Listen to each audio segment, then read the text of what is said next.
우리 하나님께 영광의 박수를 올려드리겠습니다.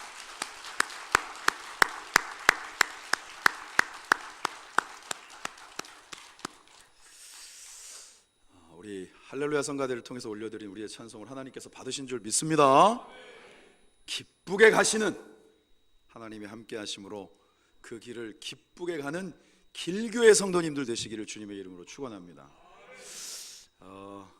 사실 이 교회라고 하는 것에 있어서 성경적인 정의, 원어적인 의미, 사실 이런 부분들은 얘기도 많이 되어지고 여러분들이 이제 개별적으로 그런 내용들을 접할 수 있는 기회도 있고, 그런데 어려운 내용들을 얘기하기 전에 교회 자체가 갖고 있는 아주 한마디의 분명한 정의는 예수님께서 그 교회를 그 핏값으로 사신 겁니다.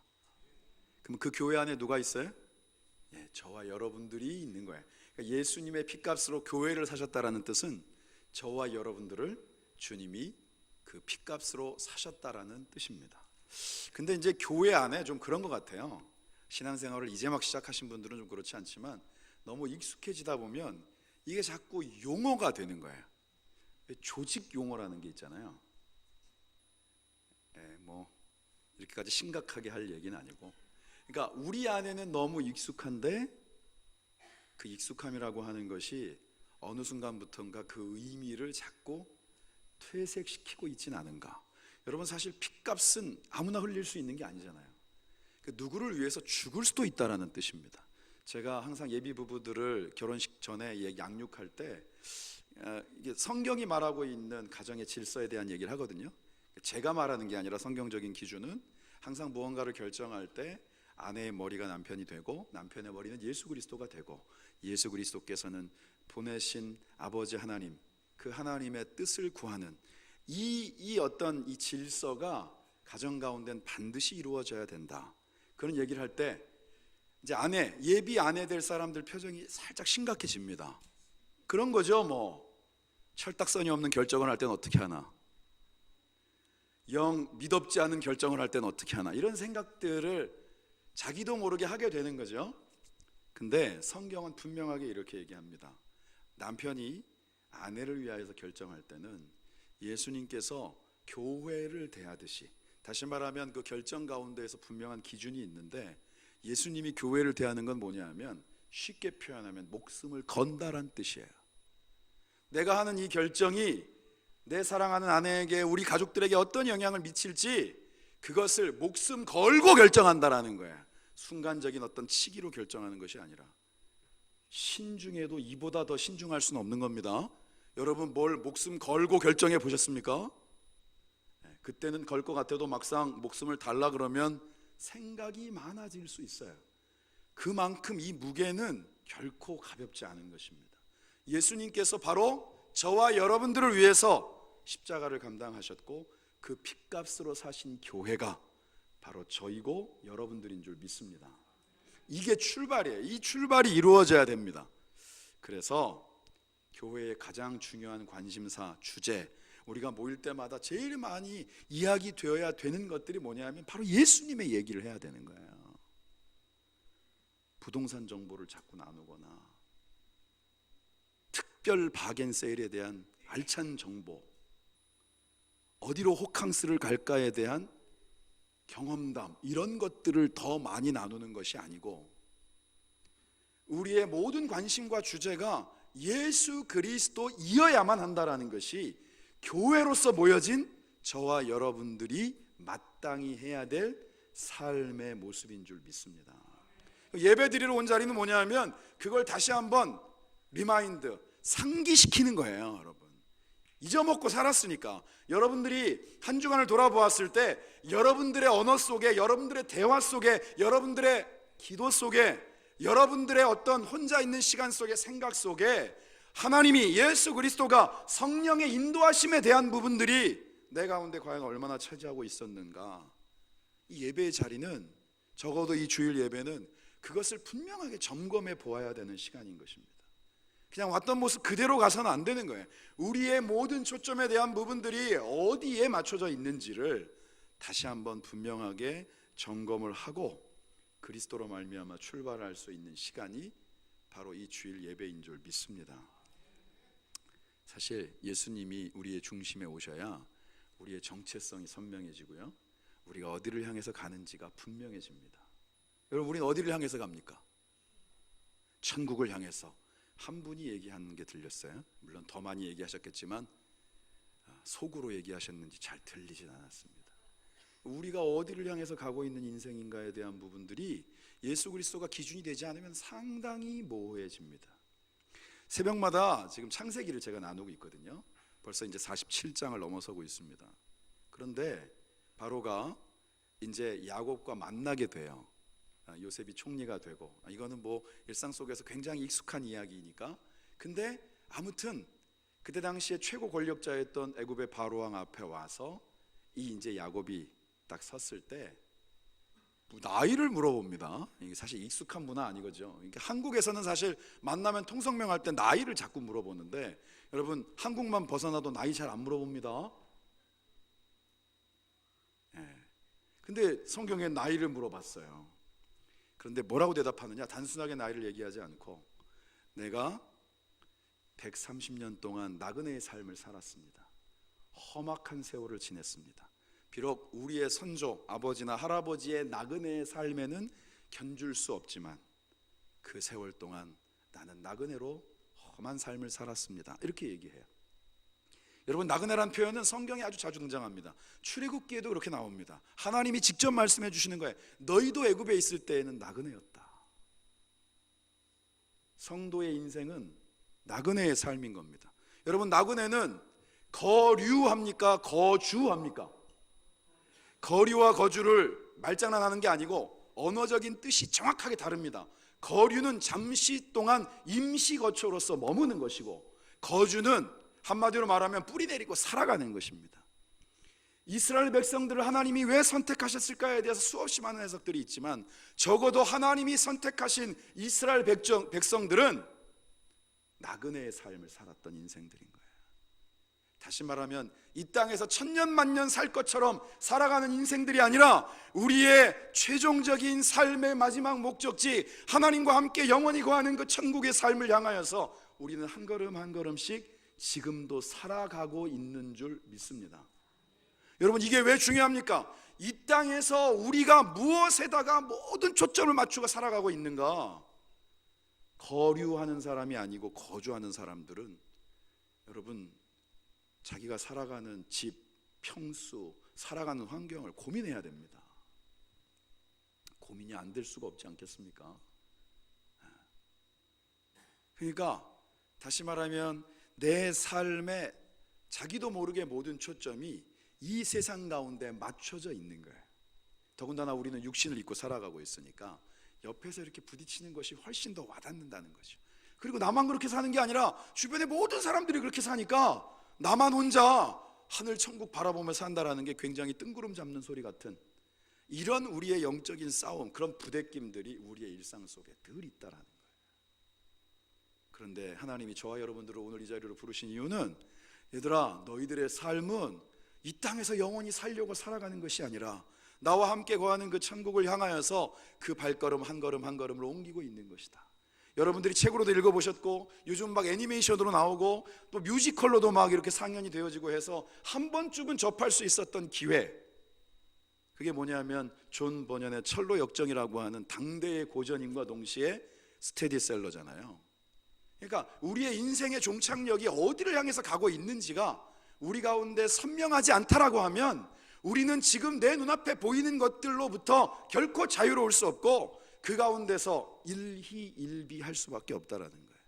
우리의 시선을 어디에 두느냐? 올해 2019년을 시작하면서 우리의 시선을 하나님께 두라는 뜻은, 말씀이 우리에게 증거하고 있는 우리의 삶의 여정, 그리고 최종적인 목적지가 그리스도를 통하여서 선명하여지기를 우리에게 말씀하시는 거예요. 여러분, 이 기준의 문제가 불분명하면 우리의 삶은 신앙 생활은 하고 있으나 늘 헷갈리는 거예요. 이쪽에도 발을 좀 담궜다가 저쪽에도 좀 발을 담궜다가 적절하게 뭔가 이렇게 밸런스를 유지하고 있는 것이 어마어마하게 굉장히 내가 지혜로운 것처럼 생각하는 이런 착각 속에 살아가게 된다는 것입니다. 우리가 마태복음 6장 가운데 보면 마태복음 5장, 6장, 7장이 이제 예수님의 산상수훈인데 예수님의 친언을 통하여서 말씀하시는 내용 중에 마태복음 6장 21절의 말씀에 여러분들이 잘 아는 표현이 있습니다. 내 보물이 있는 그곳에는 내 마음이 있다. 그리고 이걸 좀 쉽게 표현하면 뭐냐면 여러분들이 투자하고 있는 데에 발을 못 빼요. 돈 투자하고 시간 투자하고 열정과 관심을 투자하는 곳이 여러분들의 마음의 중심인 거예요. 이거는 뭐 부인할 수 없는 사실인 거예요. 그러면 보물이 있는 곳에 마음이 있다는 뜻은 자꾸 어렵게 얘기하는데 우리가 이 땅 가운데서 자꾸 물질을 쌓아두기를 원하고 우리의 커리어를 쌓아가기를 원한다는 뜻은 우리의 관심이 천국이 아니라는 뜻인 거예요. 자꾸 영적인 부분들을 분별할 때 뭔가 이것도 아니고 저것도 아닌 적절한 중간 정도의 무엇이 있을 것을 자꾸 찾다 보니까 여러분들이 귀는 넓어지고 얇아지긴 했는데 제대로 듣지 못하는 경우들이 많은 거예요. 하나님은 우리에게 동일하게 말씀하시는 거예요. 오늘도 우리에게 예수 그리스도로 말미암아 거듭난 인생을 산다라는 뜻이 뭐냐? 우리가 너무나도 잘 알고 있는 그런즉 누구든지 그리스도 예수 안에 있으면 새로운 피조물이다라고 하나님께서 그리스도로 말미암아 선포하시는 이 말씀의 뜻은 우리가 이제는 삶의 목적을 그리스도로 말미암아 세상에 두는 것이 아니라 하나님의 나라와 의에 두는 인생으로 바뀌어졌다라는 뜻인 거예요. 여러분, 이게 신앙의 출발인 줄 믿습니다. 그러면 우리가 그 삶을 살아가는 동안에 언젠가 하나님이 우리를 부르실 때, 이번 주간에는 장례도 있었고 또 꽤나 어려운 질병으로 인하여서 투병하는 분들, 병원 신방하는 일들도 있었지만 우리의 삶 가운데 하나님이 우리에게 허락하시는 모든 순간들이 은혜이듯 오늘 만약에 하나님께서 저와 여러분들을 불러가신다고 하면 우리가 또한 영원히 거할 그곳에서 하나님과 함께하는 삶을 시작할 수 있는 하나님과의 일일이 된다는 사실을 우리의 마음속에 소망으로 가질 수 있는 인생들이야말로 세상 가운데 두려울 것이 없는, 세상의 시류에 휘둘리지 않는 그런 진짜 그리스도인으로 살아갈 수 있는 줄 믿습니다. 우연치 않게 인터넷을 이렇게 보는데 요즘은 신문을 이런 거 잘 안 보잖아요. 그런데 굉장히 익숙한 얼굴의 한 분의 사진이 나왔어요. 그게 누구냐면 이어령 교수입니다. 무슨가 해서 이렇게 봤더니 뭐 신문과 더불어 인터뷰한 기사가 딱 실려 있더라고요. 그분이 87세인데 지금 암으로, 투병이라는 표현보다 아무런 항암을 포함한 다른 조치를 하지 않고 그냥 이렇게 그걸 맞이하고 있어요. 여러분들이 잘 아시는 것처럼 그분 딸이 목사님이잖아요. 먼저 하나님께서 불러가셨죠. 이미나 목사라고. 그리고 미국 변호사였고. 그런데 이제 그 딸 덕분에 예수님 영접하고 하나님의 자녀가 된 분이 이어령 교수죠. 여러분도 기억하시지만 저희 땐 진짜 석학이거든요, 이분이. 근데 그 인터뷰 내용 중에 이런 내용이 있습니다. 언제 신의 은총을 느낍니까? 이거는 이제 신앙에 관련되어져 있는 신문이나 이런 게 아니기 때문에 질문을 그렇게 한 거예요, 기자가. 그랬더니 이렇게 대답을 했어요. 아프다고 아주 건강하게 느껴지는 아침이 있어요. 내 딸도 그랬죠. 아빠, 다 나았어요 라고 우리 애는 죽기 전에 정말 충만한 시간을 보냈어요. 1년간 한국에서 내 곁에서 가장 오래 머물렀고 암에 걸리고 나서 오히려 더 큰 선물을 받았어요. 죽음에 굴하지 않고 행복하게 시간을 썼어요. 내가 보내준 밸런타인데이, 그 노인분이 밸런타인데이 때 딸한테 꽃을 보낸 거예요. 꽃다발을 보며 환호성을 지르고 호텔방에서 아빠, 밤 풍경이 너무 아름다워 라고 전화하고 육체가 소멸하기 마지막까지 복음을 전하고 기도드리고 쓰러져서 5, 6시간 있다가 운명했어요. 어떤 환자라도 그런 순간이 올 겁니다. 촛불이 꺼질 때 한번 환하게 타오르듯이 분명히 신은 전능하시지만 병을 완치해 주거나 죽음으로부터 도망치게 해주지 않을 때도 있습니다. 다만 하나님도 인간이 너무 고통스러워하면 가엾게 여겨서 잠시 그 자비로운 손으로 만져줄 때가 있어요. 배 아플 때 어머니의 손은 약손이라고 만져주면 반짝 낫는 것 같잖아요. 그리고 이따금 차가운 눈물 한 방울을 떨어뜨리십니다. 그때 나는 신께, 본인에게는 하나님이죠, 하나님께 기도합니다. 맨 끝에 이분이 이제 문학가다운 표현을 썼어요.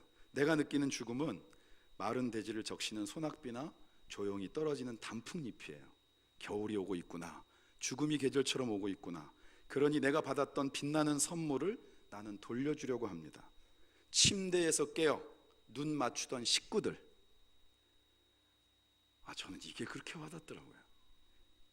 정원에서 울던 새, 어김없이 피던 꽃들, 원래 내 것이 아니었으니 돌려보냅니다.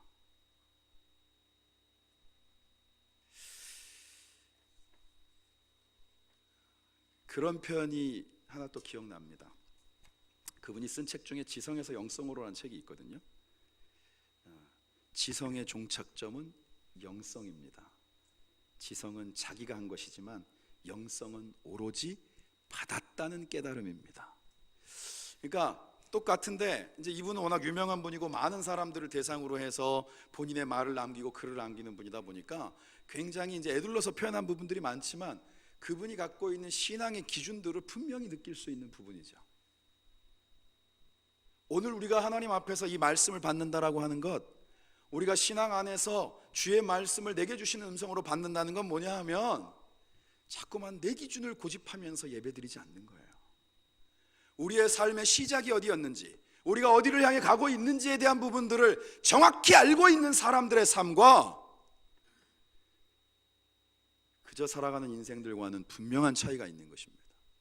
그런데 여러분, 놀라운 것은 그것이 그렇기 때문에 이 세상에 대해서 염세주의적이거나 허무주의적인 것이 아니라 오늘 잠깐 나누었던 그 인터뷰의 내용 속에 있는 것처럼 세상이 더 아름답고 내게 주어졌던 그 모든 것들의 가치가 너무나도 감사하다라고 하는 것을 이제는 그냥 흘려보내거나 놓치지 않고 그 시간과 순간들을 더 하나님 앞에 감사하고 살아갈 수 있는 힘과 능력이 된다라는 거예요. 여러분들의 스트레스는 이런 걸로 거두어낼 수 있기를 소망합니다. 우리가 왜 스트레스를 받습니까? 우리에게 이러한 천국의 소망이 현재의 내 것이 아니기 때문인 거예요. 나는 이 땅 가운데 살아가면서 이렇게 발딛고 있는 이곳에 온통 모든 마음들이 꽂혀 있기 때문에 그것 속에 나 아닌 다른 사람들도 그렇게 똑같이 살아가고 있는 모습을 보면서 그것이 당연하다라고 우리 가운데 한결같은 음성으로 말씀하시는 주님의 음성조차도 뒤로 하고 그저 내 기준대로 사람들의 시류대로 휩쓸려 살아가고 있는 것입니다. 그래서 저와 여러분들을 오늘 이 자리에 부르신 줄 믿습니다. 다시 주님의 음성을 들려주시기 위해서, 주님의 뜻 가운데 우리를 세우시기 위해서. 그래서 온전한 교회가 되는 절대적인 조건은 뭐냐? 바로 예수님의 피입니다. 어찌 보면 사람들 피 얘기하면은요 좀 뭔가 너무 비장하고 막 살벌하다라고 얘기할 수 있는지 모르겠지만 그 피 안에 사랑이 있는 거예요. 모든 것을 내어주실 수 있는 그 예수님의 헌신을 통하여서 이미 교회는 세워졌습니다. 베드로가 사실 철딱서기 없었음에도 불구하고 그 고백이 마태복음 16장 16절을 통해서 예수님이 그리스도십니다, 살아계신 하나님의 아들이십니다 그랬더니 이런 기특한 녀석, 그렇지만 그 깨달음은 하나님께서 너에게 주신 것이다. 내가 너라고 하는 게바, 반석, 그 이름 위에 너의 믿음의 고백 위에 교회를 세우리니 음부의 권세가 절대로 틈타지 못하리라. 교회로서의 우리가, 교회로서의 길교회가 흔들리지 않고 갈 수 있는 유일한 방법은 우리의 이성이 아니에요.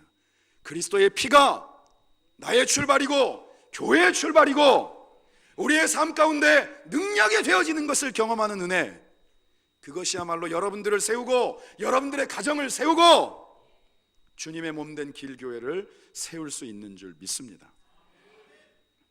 예수님께서 그 모든 약속과 책임을 다하시기 위해 십자가에 죽으시고 부활하셨어요. 그리고 그렇게 핏값으로 사신 교회를 이 세상 끝날까지 지키시고 함께 인도해 가실 것을 약속하셨어요. 여러분, 우리가 말씀 보는 건 다 약속 보는 겁니다. 여러분, 계약서 중요하게 여기죠. 그리고 그 계약서 꼼꼼하게 살핍니다. 저는 가끔씩 그런 생각을 해요. 전에 전도하다가 여기 그 도서관 앞에서 만난 분도 그랬는데, 삼성이라고 하는 대기업에서 외국과 무역할 때 항상 그 어그리먼트, 다시 말하면 그 계약서 작성하는 일에 항상 쓰임을 받았던 나름대로 전문 인력인 거예요. 막 나 같은 전문 인력을 몰라보고 60세 됐다고 막 내치고 막 중소기업에 그냥 가겠다 그랬더니 받아주지도 않고 에이 한심한 것들 막 이러면서 막 저한테, 저는 예수를 전하려고 그랬는데 자기의 커리어를 전한 분이 지금도 기억이 나요. 그러니까 제가 왜 여러분들에게 그런 말씀을 드리느냐, 여러분 가만히 생각해 봐요.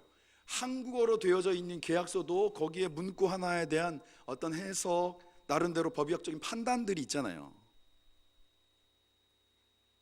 영어면 오죽하겠습니까? 중국어면 어떻게 해요?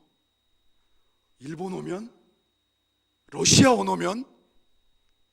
그런데 여러분 너무 감사하지 않습니까? 이 땅을 창조하신 하나님이 우리와의 약속을 우리가 다 알고 있는 한국말로 주셨어요. 별로 기뻐하지 않으시네요? 이 가치를 아는 사람이, 한국말로 하나님이 우리에게 주신 약속과 그 가치를 아는 사람이 말씀을 펼치지 않는다, 통탄할 노릇인 거예요. 이게